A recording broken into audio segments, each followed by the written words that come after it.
Bonjour Eric Couder. Bonjour Fabienne Lastricani, merci de me recevoir en tout cas, je suis très heureux.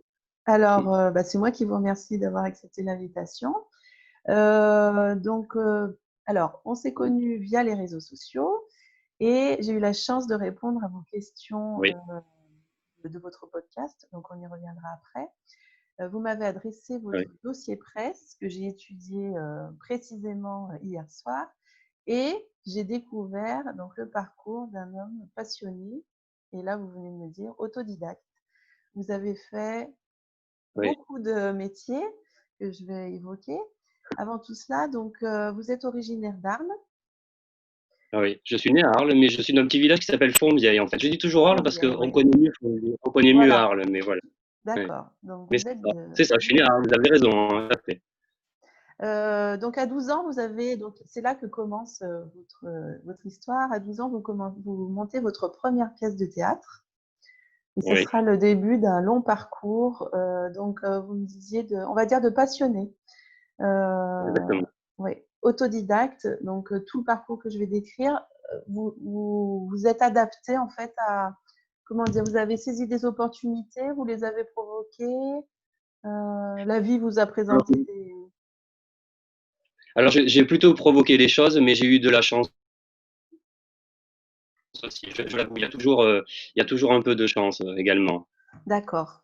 Alors, comme je le disais, donc vous avez monté très jeune une première pièce de théâtre. 7 ans plus tard, vous créez votre première association, donc vous aviez à peine Oui, 19 ans. oui, Euh, Et ensuite, donc alors là, j'ai noté, je vais être obligée de lire parce que c'est impossible de tout retenir. Donc, vous avez été acteur de théâtre. oui. Vous avez aussi vous avez chanté sur un CD que vous avez diffusé vous. Euh, Alors c'était une production, en fait j'étais associé dans une production qui s'appelait Betis Prod. d'accord, Et ah oui, le CD, alors oui, pardon, parce qu'il y a eu plusieurs choses. Oui, oui, c'est ça. Le premier CD, ça s'appelait Telle est la vie. C'est ça, c'est avec l'association, avec l'association Les Complices. Et voilà. on avait, voilà, on avait créé ce CD. Et je me rappelle toujours, c'est une petite anecdote. Moi, je voulais un petit disque, vous savez, les vinyles. Et en fait, Oui, c'était devenu la mode des CD, donc j'étais quand même déçu. Mais c'était génial d'avoir un CD. d'accord. Alors ensuite, vous avez réalisé un clip. Oui, c'est ça. De Telle est la vie. D'accord, C'était pour la lutte contre le sida, voilà. d'accord. Vous avez fait un passage en tant que vendeur. Est-ce que ça reste Oui, votre formation de base? Enfin, de votre c'est formation. ça. Mais voilà, Oui. c'est pas vraiment ce qui vous passionne, je suppose. Alors s'il faut, je retournerai parce que voilà, c'est un métier que j'aimais, mais ça m'a permis aussi d'arriver à Paris. Je vendais des chaussures dans un magasin à Paris et voilà, D'accord. c'est comme ça que tout a débuté en fait. Ouais. D'accord, ok. Vous avez été, alors oui, assistant sur des plateaux télé de personnes bien connues, lesquelles? Alors, je suis toujours assistant. D'accord, C'est le premier job après les chaussures en fait. J'ai travaillé pour la SFP, qui est la Société française de production. Et donc, je suis rentré sur le plateau de Michel Drucker, sur l'émission Dimanche, où je suis toujours. Je suis technicien, en fait. Donc, c'est une autre corde à mon arc. Voilà, une autre corde à mon arc. Je suis derrière les caméras, en fait. C'est-à-dire d'accord, que j'assiste les caméramans pendant les tournages. Et sur certaines émissions, dont l'émission de Ruquier, On n'est pas couché, j'ai été également cadreur. Mais ça, c'est de temps en temps. Voilà. d'accord, très bien. Alors, ben voilà. Alors, vous avez été, et vous êtes toujours, animateur radio sur des radios Oui. destinées aux enfants. Voilà, c'est ça. La première émission s'appelait Au Royaume des Bonbons. C'était sur Radio Junior. Et puis, il y a eu ce Royaume des Bonbons est devenu après une comédie musicale. Et il y a eu une aventure, je pense qu'on va en parler un petit peu. Oui, Et voilà. Et puis après, j'ai eu une autre émission qui s'appelait C'est mercredi. Et puis maintenant, Que faire des mômes, qui est la nouvelle émission, qui est destinée cette fois-ci aux parents. C'est plus une émission pour les parents ou les grands-parents qui cherchent des idées de sortie avec les enfants. Je reçois également des invités, on parle d'actualité, je reçois des artistes. C'est très large au niveau des artistes, donc Que faire des mômes. Mais est-ce que vous voulez que j'en parle maintenant ou peut-être vous avez d'autres questions sur Que faire des mômes après? voilà, je vais terminer Oui, votre beau parcours. Alors, vous produisez des spectacles pour les enfants, donc il y a vraiment, ça résonne en vous vraiment tout ce qui est attrait à l'enfance. C'est lié à votre, c'est votre Madeleine de Proust. Ça vous ah rappelle, oui. oui, Vous avez été impacté Oui. plus jeune par des spectacles que vous avez vus. Qu'est-ce qui vous a donné le goût de… Alors moi, le goût, ça a été le cirque. J'étais fou de Ah, cirque en d'accord. fait. Quand j'étais petit, je voulais devenir jongleur ou je voulais être, comment on appelle déjà, funambule, c'est ça, il me semble, hein, Oui, sur les oui, oui, fils oui, là. oui. Oui, Voilà. Je jonglais d'abord, j'adorais ça quand j'étais enfant. Et puis j'étais fasciné par le cirque. Monsieur Loyal me plaisait. Enfin voilà, c'était tout cet univers-là. Il y avait le cirque et la télé. J'avoue que d'accord. quand j'étais tout petit, j'avais vu Champs-Élysées avec Michel Oui, Drucker. Et je lui ai dit, on me l'a raconté, j'avais dit un jour je travaillerai sur cette émission et quelques années après j'ai retravaillé parce que Michel Drucker a refait Champs-Élysées, donc c'était un peu un rêve d'enfant qui s'est réalisé. Voilà. d'accord. Très bien. Alors, vous avez créé un one-man show pour les enfants aussi, Oui. L'extraterrestre. l'extraterrestre. Le premier one-man show pour enfants. D'accord. Oui, c'est ce que j'ai noté. Vous avez Ouais. également été chroniqueur jeune public dans un magazine, je suppose, destiné à la jeunesse. Alors c'était pas revendu en fait, c'était un magazine qui était distribué. Je suis désolé, je reçois des petits messages en C'est même pas temps. grave. C'était un magazine qui était destiné, qui était distribué gratuitement dans le métro à Paris. Et puis, en fait, il n'y avait pas vraiment de rubrique jeunesse. C'était au début, il y avait des articles sur l'actualité d'artistes, sur les spectacles. Et le directeur de publication m'a contacté. Enfin, on avait un rendez-vous pour tout vous dire, et puis un jour, et c'est comme ça que ça s'est fait en fait, m'a proposé de faire cette rubrique jeunesse. Donc j'allais voir les spectacles et je chroniquais les spectacles. J'ai adoré faire ça. Après, Paru Vendu s'est arrêté, mais c'était quand même un gros challenge parce que, pour tout vous dire, j'avais très peur. Mhm. J'avais jamais vraiment fait ça et c'était quand même un tirage de plus d'1 million, quoi. C'était énorme. C'est-à-dire quand je prenais le métro, je voyais les articles dans le métro, je me disais c'est pas possible. Enfin voilà. Et alors, donc, on en arrive à Que faire des mômes. Donc là, donc vous Ouais, avez créé. Alors oui, parce que vous avez du coup la casquette de blogueur. C'est un blog initialement, exactement. hein, que vous avez Voilà. créé en 2016. Et Ouais. donc, vous vous occupez seul de la production, de la réalisation, de l'animation. Voilà, exactement. Ouais. Alors seul pour tout vous dire, jusqu'à maintenant, puisque de cette année, c'est tout nouveau, j'ai une équipe qui m'a rejoint, notamment Aurélie Smag, qui s'occupe des partenariats. J'ai Laurent Legroux, qui s'occupe un petit peu de la programmation avec moi. Il y a également Erwan Page, qui s'occupe de la rubrique cinéma. Et Michel Dupire, qui est une maman blogueuse, en fait, qui a un blog qui s'appelle Maman on bouge, qui m'a rejoint également et qui s'occupe de la partie sortie. Donc l'équipe s'est agrandie, mais Ah, c'est tout super. nouveau, hein. Vous êtes D'accord. la première à le savoir, voilà. Ah, super, une exclue alors. Ouais, voilà, D'accord. Donc là, vous repartez. voilà. Donc là, depuis septembre, avec une équipe, vous travaillez en équipe. Voilà, il y a une équipe enfin, il y a une petite équipe qui me suit. Et Super. mais voilà. Après, au niveau de la programmation, c'est vrai que je m'occupe de la programmation, je m'occupe de la production de l'émission, des interviews. Mais comme je dis, c'est par passion. Et j'adore ça parce que, pour tout vous dire, je suis quelqu'un de très timide. Et en fait, faire un exercice comme on est en train de faire parler, même si j'ai fait de la scène ou d'autres choses, je suis toujours très traqueur. D'accord. Et pour une fois, quand je suis derrière le micro, quand j'interviewe, c'est les Mhm. personnes qui me parlent d'eux Oui, et je préfère ça, poser des questions et écouter en fait. d'accord, je comprends. Alors, combien avez-vous fait d'épisodes, enregistré d'épisodes de Que faire des mômes? Parce que j'ai regardé, c'est assez Ouais. impressionnant. Alors il y a 202 épisodes en ce moment, voilà. 202 Ouais. épisodes, Voilà. d'accord. Voilà, 202 épisodes. Je suis en train de préparer la 203e émission.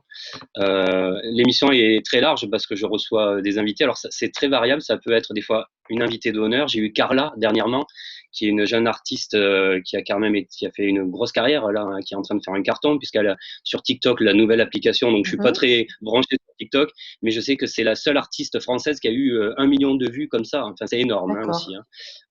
Voilà, j'ai eu également des artistes comme Marie-Paul Bell qui a accepté de venir dans l'émission, Pierre Perret qui a accepté, Chantal Goya, Douchka. Enfin voilà, je reçois également des invités qui ont un rapport avec la jeunesse, Mhm. mais pas que.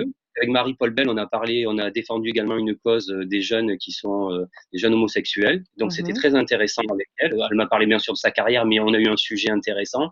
Et puis après, je reçois des associations, des entreprises. Et cette année, je reçois également des Instagrammeurs, des blogueurs, et je Ah, reçois également Voilà. En fait, je mets à l'honneur les followers qui nous suivent sur Instagram. Chaque semaine, donc, je reçois un invité en rapport avec Instagram. Alors, il faut qu'il y ait un rapport, bien sûr, avec la jeunesse ou l'enfance. Voilà. D'accord, très bien. Alors, donc c'est déjà un beau parcours, mais ça n'est pas terminé puisque vous avez créé un nouveau spectacle pour enfants. Oui. Comment s'intitule-t-il? Alors, il s'appelle Histoire de loup. Voilà, Histoire c'est un de loup. spectacle. Voilà, c'est un spectacle que je conte des histoires de loups sur scène. Mhm. Les trois petits cochons, le chaperon rouge. Il y a encore. Alors, attendez, je suis en train de changer. Les trois petits cochons, le chaperon rouge. Pour tout vous dire, je ne suis pas remonté sur scène encore. Je reprends le 4 octobre au Théâtre d'Arus Millau là. Donc voilà. Et puis Des classiques en fait, des classiques. voilà, des classiques. Mais autour, pour enrober tout ça, il y a une vraie histoire que j'ai écrite et qui s'appelle donc Histoire de loup. Qui est l'histoire d'un libraire, enfin qui est un fabricant de livres, qui s'appelle Jules Aubertin, qui fait plus fortune en fait, et à cause du numérique. Et donc il va faire appel à sa marraine de la fée, qui est voilà, pour qu'elle vienne l'aider. Et puis il va avoir toute une histoire puisqu'il y a quand même un huissier qui est un vieux grand méchant loup qui s'appelle Victor Bonnet, qui veut lui faire fermer sa maison d'édition. Voilà, il y a vraiment une histoire concrète. Et puis après, c'est mis en scène vraiment par Vincent Auvé, avec qui j'avais déjà travaillé sur un spectacle qui s'appelle Le Royaume des Bonbons, qui était une grosse comédie musicale. Voilà, je travaille toujours avec la même équipe. Je suis très fidèle, en tout cas, depuis le début. Voilà, je suis toujours avec les mêmes personnes. D'accord, très bien. Et alors, ce spectacle, vous l'avez édité en livre? Voilà, c'est sorti aux éditions LC, donc ça s'appelle Mhm. Histoire de loup. C'est sorti il y a à peu près, je crois que c'était en décembre exactement. Mhm. Et puis voilà, c'est un joli parcours encore. Enfin, ce livre a une jolie vie, je vais dire. Voilà, par rapport parce qu'au début c'était un spectacle, maintenant c'est un livre. C'est tout nouveau pour moi.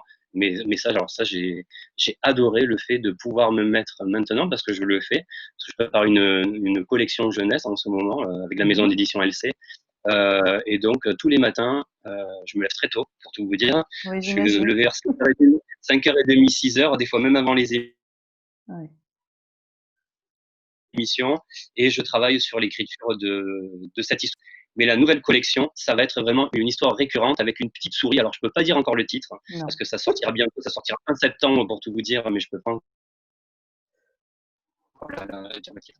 Et alors là, elle va vivre plein d'aventures. Alors, c'est pour les tout petits à partir de 3 ans, hein, voilà. Mais il y D'accord. aura quelques épisodes. Elle va quand même avoir une aventure avec des pirates. Donc voilà, vous voyez, c'est pas, Ah, voilà, bon, c'est pour, alors je sais. voilà, bon, on sait un petit peu, vous nous mettez l'eau à la bouche.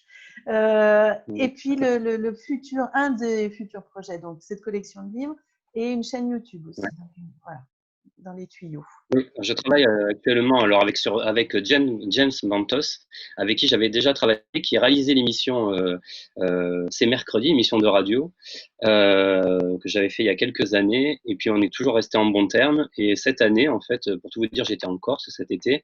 On s'est vu et puis il m'a dit, enfin, j'aimerais bien qu'on retravaille ensemble. J'avais bien aimé qu'on travaille ensemble. Et donc on est en train de travailler sur un projet de chaîne YouTube destiné encore aux parents, voilà, qui est un peu la continuité de Que faire des mômes. Mhm. Ça s'appellera pas Que faire des mômes, hein, mais voilà, on est en train de préparer ça.